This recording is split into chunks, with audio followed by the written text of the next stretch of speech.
26 Mei 2021, saya bertemu dengan klien saya.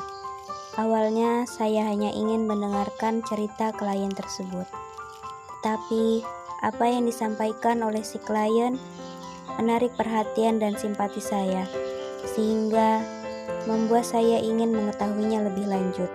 Video ini telah mendapatkan persetujuan dari klien tersebut untuk dipublikasikan. Dan untuk kenyamanan bersama, nama klien pun disamarkan.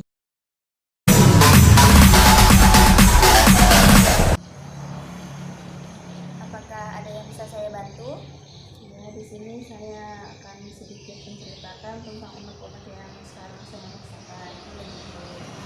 Sebelumnya siapa namanya? Nama saya Rita. Kak Rita, apakah sebelumnya pernah melakukan bimbingan konseling? Belum pernah. Jadi di sini saya akan menjelaskan sedikit tentang bimbingan konseling ya.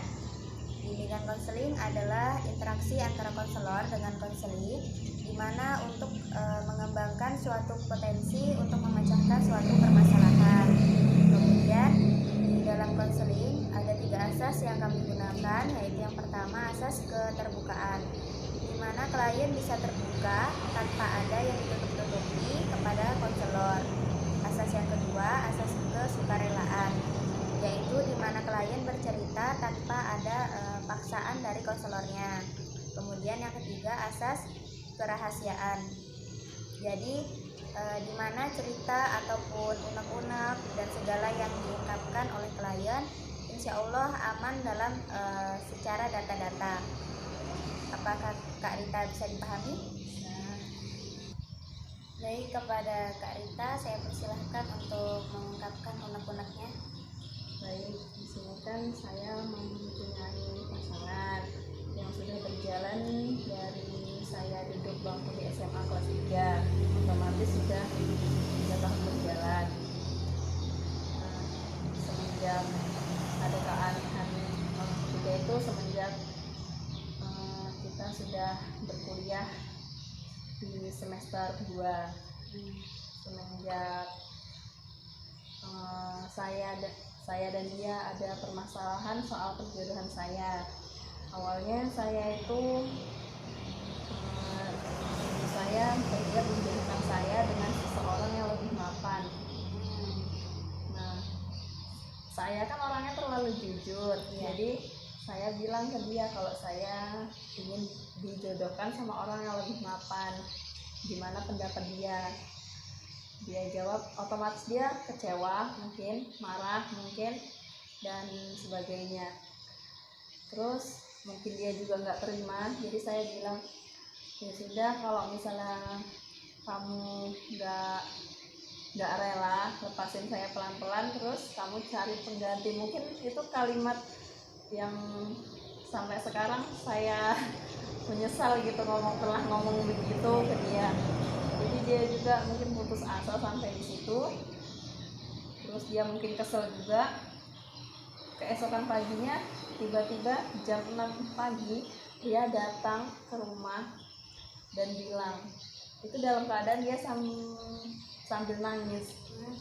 Dia bilang, kalau memang papamu ngerestuin kamu kuliah sambil nikah, atau kalian berniat bertunangan dulu, aku lepasin kamu pelan-pelan. Tapi kalau misalnya papa kamu nggak ngerestuin kamu nikah sambil kuliah atau tunangan dulu, aku tunggu kamu kembali lagi sama aku, kata dia kayak gitu. Janji. Istilahnya kalimatnya memang nggak janji sih, cuman kayaknya ngasih harapan gitu. Jadi saya sedikit tenang dong di situ. Berarti dia mau nungguin saya dong. Langsung saya mulai beraniin diri ngomong ke papa saya waktu malam hari. Saya ngomong kalau saya ada yang mau berniat bertunangan sama saya dan pengen serius, tapi dia nggak mau nungguin aku sampai selesai kuliah. Dia maunya nikah sambil kuliah. Dan prinsipnya papaku saat itu, kamu kalau mau nikah, gak usah kuliah. Tapi papa pas tanggung jawab kayak gitu. Terus kalau kamu mau kuliah nggak usah nikah, tapi papa pasti bakal biayain kamu sampai selesai kuliah. Dia bilang kayak gitu. Otomatis itu jawaban penolakan dong. Iya. Jadi saya anggap kesimpulannya itu nihil. Jadi saya bilang ke orang yang mau bertunangan sama saya itu, kalau hasilnya nihil nggak direstuin, walaupun mama ibu saya ngebet istilahnya, Maksa ya. karena sudah mapan kan orangnya, dan menilai kalau pasangan saya tuh masih sama-sama kuliah dan belum mapan, dan yang mau ditunangkan dengan saya itu sudah mapan dan sudah punya rumah sendiri istilahnya. Jadi nihil hasilnya. Saya bilang ke pasangan saya, kalau hasilnya nihil, ya, otomatis saya kembali lagi sama dia. Ternyata udah seminggu kembali sama dia, berjalan biasa aja. Selang di minggu kedua kami menjalin hubungan kembali, sikapnya dia sudah mulai sedikit berbeda seperti sebelumnya. Awalnya kan dia orangnya cuek, terus kok itu tiba-tiba sedikit romantis gitu. Tiba-tiba dia ngasih profil, pengen profil couple gitu. Jadi awalnya saya bingung, kok tumben kamu ngajak profil couple gitu, nggak biasanya kan, soalnya dia orang cuek banget gitu. Sedikit romantis ya enggak sama sekali malahan. Terus saya ikutin aja, mungkin udah berubah gitu kan. Terus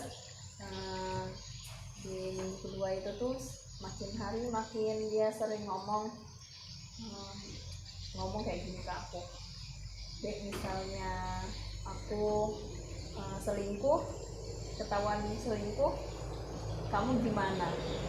Langsung saya kira kan bercanda, jadi saya jawab, ya nggak, aku biarin lah, ada orang yang bakal ngambil kamu dari aku bilang. Kalau sampai ada, aku akan rebut balik kamu dari orang itu, aku bilang.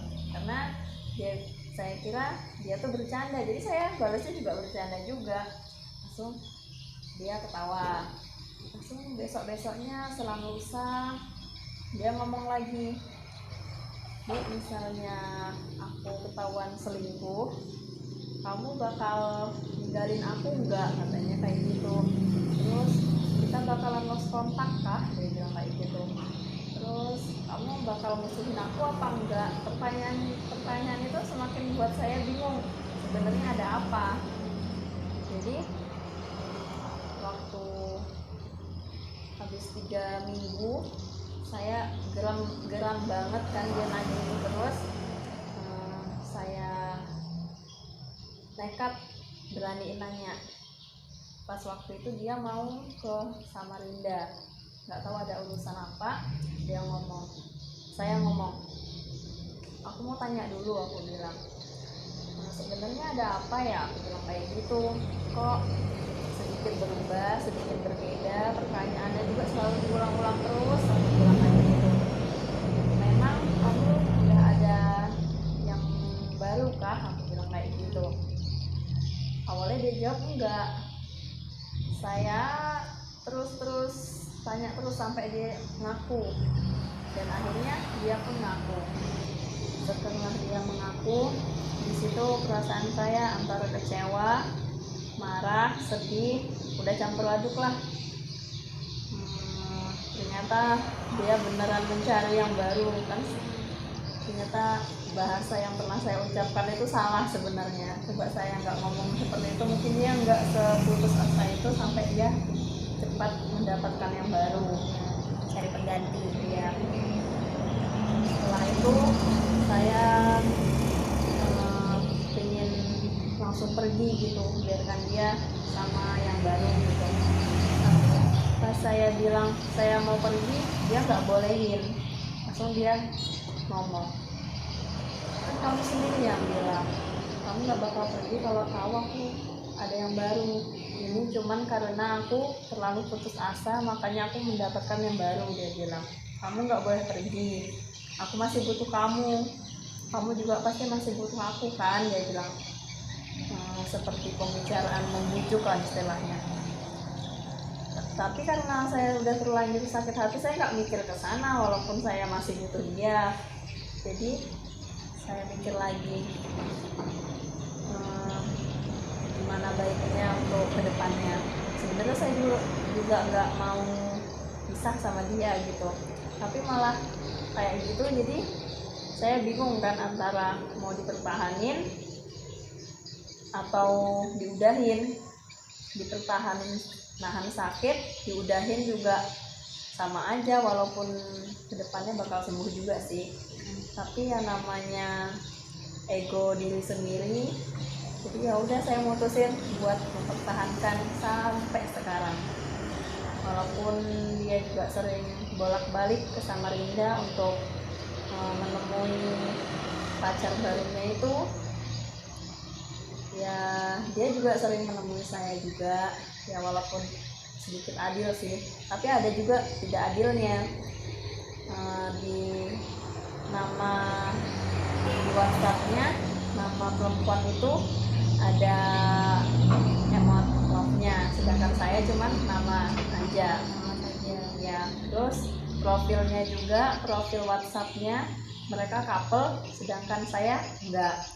Terus profil di IG-nya pun itu udah foto pasangan saya di profil IG yang perempuan itu.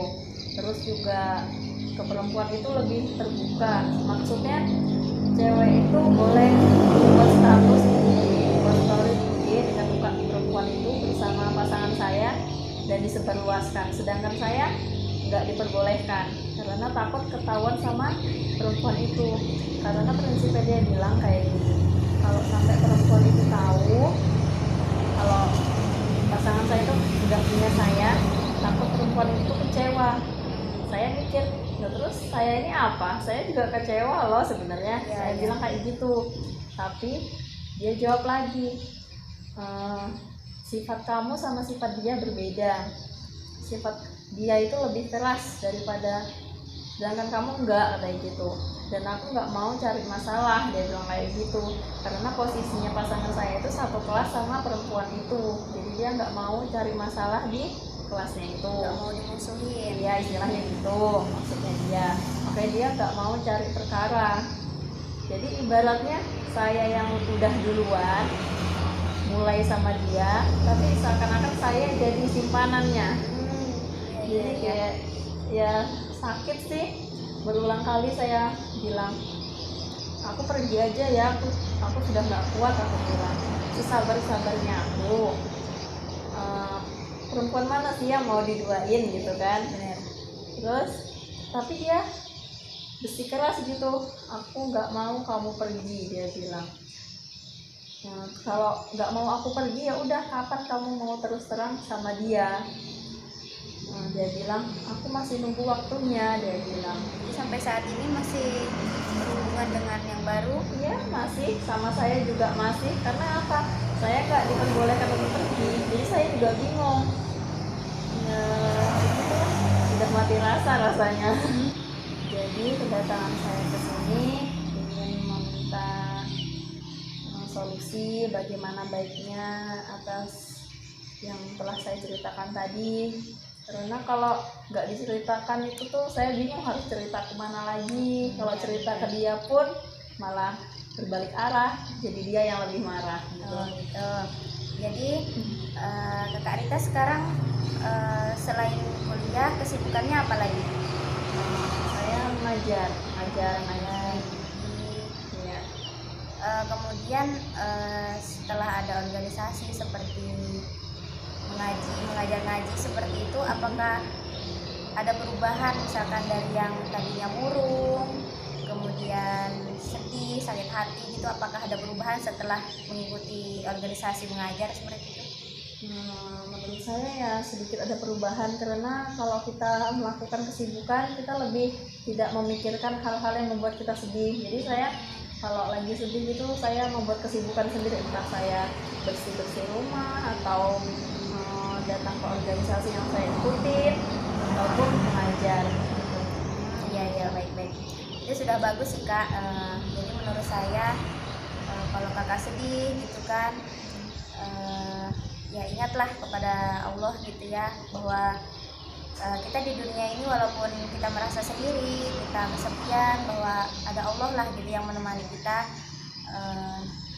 Jadi kesibukannya itu bisa ditambah, kemudian interaksi dengan masyarakat, mungkin bisa bercerita kepada orang tua atau tetangga, kepada teman misalkan, seperti itu. Jadi mungkin itu saja yang bisa saya bantu untuk Kakak. Ya, terima kasih. Iya, sama-sama.